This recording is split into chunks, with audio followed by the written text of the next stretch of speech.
Hi all. So recently I posted a video in which I read the first installment of my 10-poem cycle, Holly Brightweed, and I promised a follow-up, which I have yet to do. I've been putting it off because I know that when I read the third poem, I'm going to have to read from the point of view of a fellow rather than a lady, and I'm a little nervous about that because I'm a poet and not a dramatist, but we'll try anyways, right? Okay, the poem 2 is called Romantic Era. And of course, there is a romantic era in the arts, but for Holly, this is the romantic era in her life. And it relates to the romantic era in the arts because she's kind of going through a stage where the romantic poetry resonates with her. And because that's how her mind is working. That's how she sees nature.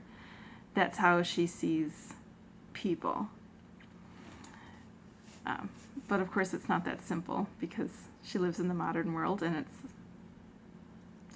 there's a lot of cynicism floating around. The poem begins with a quotation from John Keats, just 4 lines. Oh, let me for one moment touch her wrist. Let me one moment to her breathing list. And as she leaves me, may she often turn her fair eyes, looking through her locks, auburn. John Keats at 22 years of age.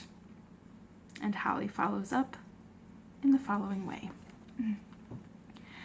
Keats once prayed to touch a maiden's wrist. His prayer seems so ungluttonous to me, forced to observe what gobblers men can be. Myself, I pray against the day I'm kissed.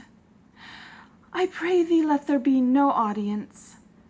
Make him no urgent boy, far too intense, nor practiced beau who'll grade my nerved embrace.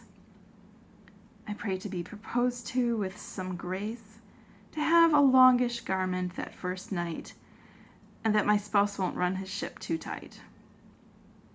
How slowly, as my youthful years advance, how surely have I ceased to dream romance.